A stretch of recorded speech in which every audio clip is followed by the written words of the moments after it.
তুমিও হয়তো আমার মতো এসএসসি পরীক্ষার হলে বসে দোয়া করতেছিলে, আল্লাহ এসএসসি পরীক্ষাটা অন্তত পার হয়ে যায়। এইচএসসি পরীক্ষার ফার্স্ট ইয়ার থেকে এত ভালো পড়াশোনা করব, প্রত্যেকটা বিষয়ে মূল বই, টেস্ট পেপার, কোয়েশ্চেন সলভ সব করে একদম প্রত্যেকটা চিত্র এঁকে পরীক্ষার হলে যাব। এইচএসসি পরীক্ষায় 100-তে 100 মার্ক পাবো, জিপিএ 5 নিয়ে আসবো, শুধু এসএসসি পরীক্ষাটা ভালো হোক। কিন্তু কি হলো? এসএসসি পরীক্ষা গেল, রেজাল্ট আসলো। এইচএসসি পরীক্ষায় কখন যে আমাদের কাছে চলে আসছে, আমরা যে এইচএসসি 26 কখন যে কলেজের শেষ প্রান্তে চলে আসছে আমরা না টেরও পাই নাই। অনেকের ক্ষেত্রে এটা হয়, আমার ক্ষেত্রেও হয়েছিল। মনে রাখবো ভাইয়া, হোঁচট সবাই খায়, কিন্তু সেই জয়ী হবে যে প্রথমে উঠে দাঁড়াবে। হাতে 3টা মাস সময় আছে। এই 3টা মাস যদি তুমি কাজে লাগাও, এইচএসসি পরীক্ষার রেজাল্টটা একদম মোটামুটি থেকে সেরা একটা ফলাফল আসতে পারে। ফেল করবা, সেখান থেকে পাস এবং ভালো একটা জিপিএ আসতে পারে। আর যদি খারাপ করো, এটা জীবনের সবচেয়ে বড় পরীক্ষা। বোর্ড পরীক্ষার হিসেবে কি সবচেয়ে বড় পরীক্ষা। এই পরীক্ষা যদি তুমি খারাপ করো, শুধু তোমার সমস্যাই হবে, খারাপই করলা সেইটা না, মেডিকেল ভর্তি পরীক্ষা তুমি পরীক্ষা দিতে পারবা না। আমি অনেক শিক্ষার্থী দেখি তাদের স্বপ্ন ভেঙে যায় এখানে এসে। এইচএসসি পরীক্ষার রেজাল্ট দেওয়ার সাথে সাথে কোচিংয়ের অর্ধেক শিক্ষার্থী নাই, কারণ জিপিএ কাভার করছে না, মেডিকেল ভর্তি পরীক্ষার জন্য সে উপযুক্ত না। চিন্তা করে দেখো, সারাটা জীবন মেডিকেলের স্বপ্ন দেখে আসলা, আর শেষ সময় এসে এমন ভুল করলা, এইচএসসি পরীক্ষার রেজাল্টটা খারাপ হয়ে গেল, কি করবা? আজকে একটা সুন্দর প্ল্যান দিব, 3 মাসের একটা প্ল্যান দিব। অনেক সময় নষ্ট করছো, অনেক সময় স্ক্রল করছো, অনেক সময় এদিক সেদিক করে ফেলছো, সব মাপ পেয়ে যাবা যদি এই 3 মাস সুন্দর করে পড়াশোনা করে এইচএসসি পরীক্ষার আগে সিলেবাসটা গোছাই ফেলতে পারো, ভালো একটা পরীক্ষা দিতে পারো। আর যা করনি তার বদনামও তোমার উপর আসবে যদি তুমি এইচএসসি পরীক্ষা খারাপ করো। সবাই বলবে যে আমি জানতাম এই ছেলেটা পারবে না, ফাঁকিবাজি করছে। 3 মাসে এখন সময় আসছে ডেইলি 10 ঘন্টা মিনিমাম পড়াশোনা করার। বিশ্বাস করো ভাইয়া, এই স্যাক্রিফাইস যদি তুমি না করতে পারো, তুমি জীবনে এত বড় একটা জিনিস মিস করবা। এটা শুধুমাত্র যে হারায় সে বুঝে। তুমি যখন দেখবে তুমি মেডিকেল ভর্তি পরীক্ষা দিতে পারছো না, তুমি ভার্সিটিগুলোতে পরীক্ষা দিতে পারছো না, অনেক জায়গায় তুমি কনফিডেন্স পাচ্ছ না, সেদিন তুমি বুঝবা, তখন তুমি বুঝবা যে করলামটা কি আমি। 3টা মাস এখন সব কিছু বাদ দিয়ে সময় আসছে ডিপ ডাইভ করে পড়াশোনা করার। ভাই স্টেপ বলে দিব, রুটিনও বলে দিব, এর বাইরে এক পাও যাওয়ার দরকার নাই। পাশাপাশি এই সিরিজে ভাইয়া তোমাদের সৃজনশীলের কি কি টপিকগুলো গুরুত্বপূর্ণ এবং কীভাবে ওগুলো লিখতে হবে, ভালো মার্ক এনশিওর করতে হবে, সেটা নিয়েও কয়েকটা ভিডিও প্ল্যান করেছি। এটার জন্য তোমরা এই ভিডিওগুলো বেশি বেশি শেয়ার করবা, আমাদেরকে সুন্দর সুন্দর কমেন্ট করে জানাবা। তোমাদের আগ্রহ যত বেশি থাকবে আমরা তত বেশি মোটিভেট হব। আমি তখন আমার মূল্যবান সময়টা আমি বের করতে হয়, ওইটা বের করে ভাইয়া তোমাদের জন্য সুন্দর সুন্দর চমৎকার কিছু প্ল্যান বানাবো এবং চমৎকার করে তোমাদের টপিক ধরে ধরে ধরে ধরে সাজেশন দিয়ে দিব, যাতে তোমরা খুব স্মুথলি এইচএসসিটা ভালো করতে পারো। হ্যাঁ, এই জন্য ভিডিওটা শেয়ার করে দিবা। আর আজকে যা দেখাচ্ছি তা একটু মন দিয়ে দেখো। ভালো মার্কের জন্য ভাইয়া তোমাকে 3টে শর্টকাট দিছি। ভাই আমাদের স্টেপই 3টা, এর বেশি আমরা একদমই এখন যাব না। যদি তুমি বাঁচতে চাও, ভালো করতে চাও, তোমাকে ভাইয়ার কথা আগে শুনতে হবে, তোমার আগে সিলেবাস গোছাইতে হবে। তুমি টপারের কথা চিন্তা করলে হবে না, তুমি 100-তে 100 পাওয়ার চিন্তা করলে হবে না, তোমাকে চিন্তা করতে হবে 10-এ 80। যে ফেল করতেছো সুন্দর করে পাস, একটা ভালো জিপিএ। আর যার প্রস্তুতি মোটামুটি, সে যেন সিলেবাসটা গোছায় এনে কয়েক মাসের মধ্যে একটা A+ ইনশিওর করতে পারো। এই জন্য তোমার পরীক্ষা হবে সৃজনশীল, এমসিকিউ, প্র্যাকটিক্যালের হিসাব বাদ, ওইটা আলাদা কথা, ওইটা নিয়ে একদিন একটা ভিডিও দিয়ে দিব। সৃজনশীলে তুমি ভাইয়া কতটুকু জানো তার চেয়ে গুরুত্বপূর্ণ হলো ওই প্রশ্নটা তুমি লিখতে পারছো কিনা।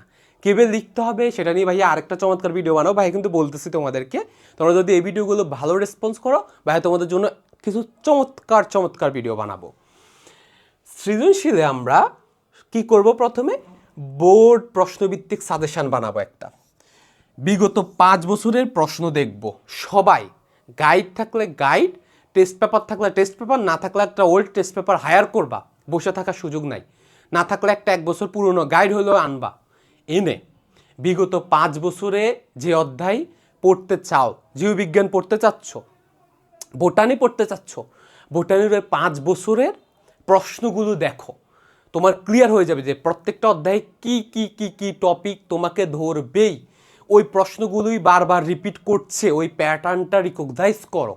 তুমি দেখবা যে সবসময় কোষ বিভাজনের, মাইটোসিস বিভাজনের ধাপের বর্ণনা দাও, মায়োসিসের গুরুত্ব বর্ণনা করো। তুমি দেখবা অণুজীবে ভাইরাসের গঠন বর্ণনা করো, ব্যাকটেরিয়ার গুরুত্ব বর্ণনা করো। প্রশ্নের প্যাটার্ন তুমি বুঝতে পারবা। এটা তোমার কাজ করা, এগুলো ভাইয়াও করে দিব, তবে তোমার কাজে এটা করা। তাহলে আমরা বোর্ড প্রশ্নভিত্তিক সাজেশন তৈরির জন্য আমরা বিগত 5 বছরের প্রশ্ন এবং টেস্ট পেপার থাকলে দেশসেরা 50টি কলেজ আমরা বহুবার দেখেছি। রিসেন্ট যে পরীক্ষাগুলো হয় কলেজগুলোতে, যে প্রশ্নগুলো একটু কঠিন হয়, যেই দিন একটা না একটা বিষয় কিন্তু কঠিন করে, ওই প্রশ্নগুলোর প্যাটার্ন অ্যাকচুয়ালি রিসেন্ট প্রশ্নগুলোর বিভিন্ন টিচাররা যখন করেছে বিভিন্ন দেশসেরা কলেজের, ওগুলোর একটা দুইটা প্যাটার্ন এখানে আসে। ভালো ভালো কলেজগুলোর প্যাটার্ন এখানে আসে, তোমরা বিগত বছরগুলোতেও দেখেছো। এই জন্য ওইটা তুমি জাস্ট দেখবা টপিকটার নাম কি, এটা তুমি দেখবা। ওইটা দেখে আমাদের কাজ হচ্ছে একদম সরাসরি টপিকে চলে যাওয়া। তোমার কাজ হচ্ছে অনুজীব অধ্যায়ে 5টা টপিক থেকে প্রশ্ন আসে, আগে ওই 5টা টপিক মুখস্থ করা। এবং আরও সবার প্রথমে কাজ হচ্ছে যে তুমি বোটানিতে 5টা 6টা অধ্যায় আগে সিলেক্ট করা, যে এই 6টা অধ্যায় এগুলোই আমি পড়তে চাই। কোনগুলো বেশি আসবে, কোনগুলো সিলেক্ট করতে হবে, সেগুলো নিয়ে পরবর্তী আরেকটা ভিডিওতে কথা বলবো। আপাতত যেটা বলতেছি সেটাই করো। তুমি সিলেক্ট করো যে এই 5টা থেকে 6টা অধ্যায়ের এগুলোই আমি আগে শিখবো, এগুলো আমি পারি। জুলজিতে সিলেক্ট করো যে 5-6টা অধ্যায় এগুলো আমি শিখবো, এগুলো আমি পারি। এবং ওই অধ্যায়ের ওই টপিকগুলো আগে লেখো, সরাসরি লেখো যে গয়ে এই 5টা টপিক থেকে আমি দেখেছি কয়েকবার প্রশ্ন এসেছে। সাথে সাথে ওইটা মুখস্থ করে ফেলো, সাথে সাথে ওইটা সৃজনশীলের ফরম্যাট বানাই ফেলো। একটা ফরম্যাট বানাই ফেলো যে পরীক্ষার হলে তুমি কীভাবে দিবা, তুমি জানাচ্ছে এটা তোমার জন্য বেশি ইফেক্টিভ তুমি পরীক্ষার হলে দিতে পারতেছো কিনা, তুমি 10 বার রিভিশন দিয়ে আসছো কিনা, এটা কলেজের টিচার দেখতে চাইবেন, পরীক্ষক দেখতে চান না। উনি কি তোমাকে দেখেন নাকি? উনি দেখতে চান পরীক্ষার হলে তোমার খাতা কতটা সুন্দর করে প্রেজেন্ট করা হয়েছে। এজন্য সৃজনশীল লেখার, সৃজনশীল ভালো করার একমাত্র উপায় হচ্ছে ওই বোর্ড সাজেশনগুলো ধরে ধরে দ্রুত শেষ করে ফেলো। এর বাইরে যখন তুমি বই তো পড়তে যাবা না, অনেক কিছু পড়তে মন চাইবে, এটা হ্যাঁ এটা একটু পড়ে নি, এটা একটু পড়ে নি। নো, একদমই নো। শুধুমাত্র গ এবং ঘয়ের উত্তরগুলো শিখো। ভাইয়া সবসময় এটা বলি। তাহলে কখ কি করবা? কখ ভাইয়া সে সময় একটা সাজেশন দিয়ে দিব, মুখস্থ করে যাবে, একদম মুখস্থ করে চলে যাবা। যারা পড়নি তারা কখ একসাথে পড়বা, কখনো কখ গগ মুখস্থ করবা না। ঘ গয়ের উত্তর রেডি করবা, কখ শুধুমাত্র পড়ে যাবা, টানা পড়ে যাবা, ওগুলো ওইখান থেকে সরাসরি দিবা। ঠিক আছে? তাহলে আমাদের এইখানে আমরা চেষ্টা করব আমাদের সৃজনশীলে 50-এ মিনিমাম যেন আমরা 35 মার্ক তুলতে পারি। এবং সেই জন্য 8টা প্রশ্নের 5টা প্রশ্ন তোমাকে দিতে হবে। ওই টপিকগুলো আগে শেষ করো, সিলেবাস আগে শেষ করো, তারপর ভাইয়া স্টেপ বাই স্টেপ দেখাবো আর কি পড়তে হবে, আর কি করতে হবে। আগে এইটা করো, তারপরে সামনে আগাও। আগে পাস এনশিওর করো, তারপরে A+ এনশিওর করো, তারপরে চিন্তা করো যে আমি আরও ভালো মার্ক কীভাবে তুলবো। যাদের সিলেবাস একদমই শেষ হয়নি, আগে সিলেবাস শেষ করো। দেখবা সিলেবাস শেষ করলে তোমার পড়াশোনা অনেক গোছানো হয়েছে, তোমার কনফিডেন্স অনেক বেড়ে গেছে, তোমার মনে হয়েছে হ্যাঁ আমার প্রস্তুতি ভালো। আর না হলে তুমি সারাক্ষণ শুধু গ্যাগু গ্যাগু করে পড়বা, সিলেবাস শেষ হবে না। আর সিলেবাস শেষ না হলে তোমার মনে হবে কিছুই পড়া হয়নি। সৃজনশীলের জন্য শুধু এইটা কাজ তোমার। আগামী 3 মাস সৃজনশীলে শুধুমাত্র ওই বইগুলো ধরে ধরে ধরে ধরে 10 দিন 12 দিন 10 দিন 12 দিন করে টানা পড়ে যাও। একটা একটা একটা একটা করে বই টানা পড়ে যাও, অধ্যায়গুলো শেষ করে ফেলো, উত্তরগুলো রেডি করে ফেলো। বিশ্বাস করো পরীক্ষার আগের রাতে এই কাজটা করলে তুমি কোনোদিন উত্তর দিতে পারবে না। এখন যদি না করো, পরীক্ষার আগে গিয়ে মনে হবে যে একটু আগে যদি করতাম পরীক্ষাটা আরও ভালো হইতো। আমি চিনি, আমি জানি, ভাইয়া পরীক্ষা দিয়ে আসছি তোমাদের, তাই না? সো তোমরা কি কি চিন্তা করো সব কিছুই কিন্তু আমি খুব ভালো করেই জানি। এই জন্য আবারও বলছি, ধরে ধরে আগে ট্র্যাক করে করে সিলেবাসটা শেষ। ওকে? MCQ সাথে সাথে বিগত 5 বছরের MCQগুলো এবং মূল বইয়ের পিছনে থাকে MCQগুলো আগে এইটা শেষ করো। এটা ভাইয়া পরে বলবো। টেস্ট পেপারের MCQটা আমি তোমাদের পরে করতে দিব, 2 মাস আগে করতে দিব। আপাতত এটা দরকার নাই।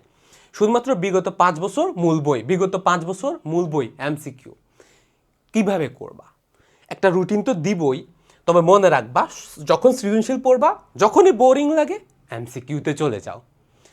30 মিনিট এদিক সেদিক করতে ইচ্ছে করে, হাতে সময় আছে, একটা বোর্ড প্রশ্ন সলভ করে ফেলো। কিচ্ছু পারার দরকার নাই, কিচ্ছু জানার দরকার নাই। পড়ছো শ্বসন, কত আগে একটা অধ্যায় পড়ছো, সাথে সাথে এমসিকিউগুলো করে ফেলো। হয়তো প্রজনন অধ্যায় তুমি এখন আর টাচ করোনি, সাথে সাথে এমসিকিউ একটা করে দেখো কি আছে, একটু দেখি। আমার মাথার মধ্যে, তোমার মাথার মধ্যে যখনই হিট করে ভাই হাই আমি তো কিছু পারছি না, আমি এইটার উত্তরকে এইটার উত্তরকে এইটার উত্তরকে মনে করতে পারতেছি না, এটাই শেখা, ওইটাই তোমার কাজে লাগবে। সারাদিন রিভিশন দিলে কাজে লাগবে না। পরীক্ষার হলে ঠেকলেই দেখবা যে ধীরে ধীরে ধীরে ধীরে কাজ হচ্ছে।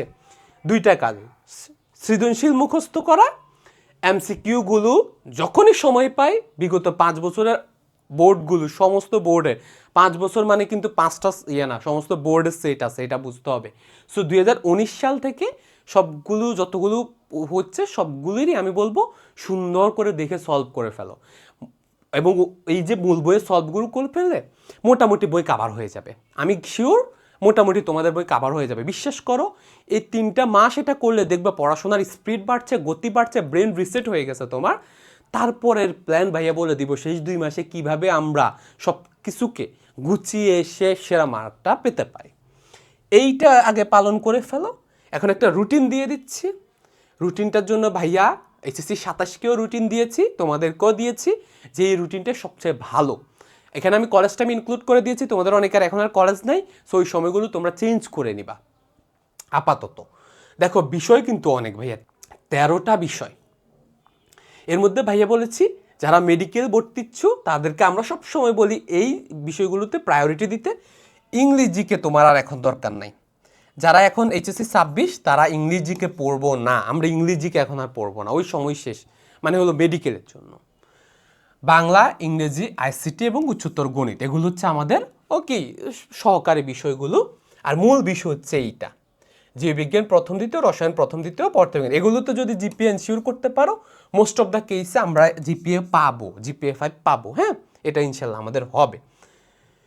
কিভাবে আমরা আমাদের দিনটা সাজাতে পারি ভাই, একটা স্যাম্পল দিয়ে দিয়েছি যে তোমরা সবসময় যেইটা পড়তে চাও। ভাই এখানে জীববিজ্ঞান দিয়ে দিয়েছি কারণ আমি মনে করি জীববিজ্ঞান প্রায়োরিটি থাকবে। তোমার যদি মনে হয় না আমি পদার্থবিজ্ঞানে দুর্বল, পদার্থবিজ্ঞান প্রথমে আনো। তোমার যদি মনে হয় না আমি রসায়নে দুর্বল, রসায়ন প্রথমে আনো। তবে আমি সকাল 5টা থেকে 8টা দিয়েছি, অনেকে এই নিয়ম মানো না।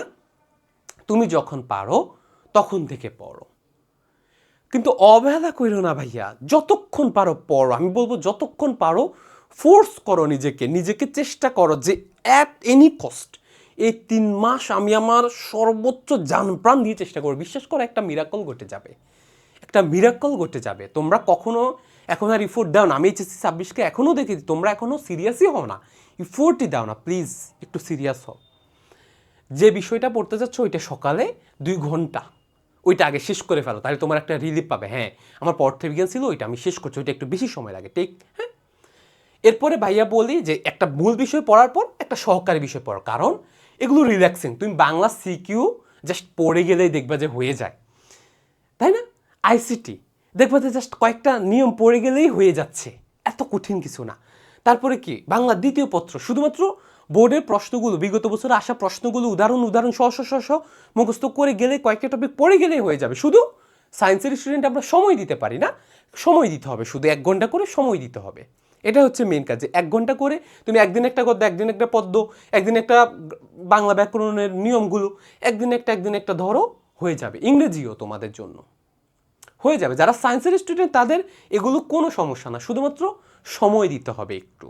তাই 1-2 ঘন্টা ওই যে একটা বড় বিষয় পড়ছো, খুব কষ্ট করছো, এগুলো বোর্ড কোশ্চেনগুলো দেখো, মুখস্থ করো, বিগত বছরের প্রশ্নগুলো দেখো, সলভ করো, এটাই, এর বাইরে তোমার কিছু করার নাই এখানে। এরপরে আবার এটা গেল তোমার, আমরা 2টা সেশন দিয়েছি, আমরা সেশনে পড়বো। রসায়ন প্রথম পত্র দিয়েছি ভাইয়া, যে সন্ধ্যাবেলা আবার রিস্টার্ট।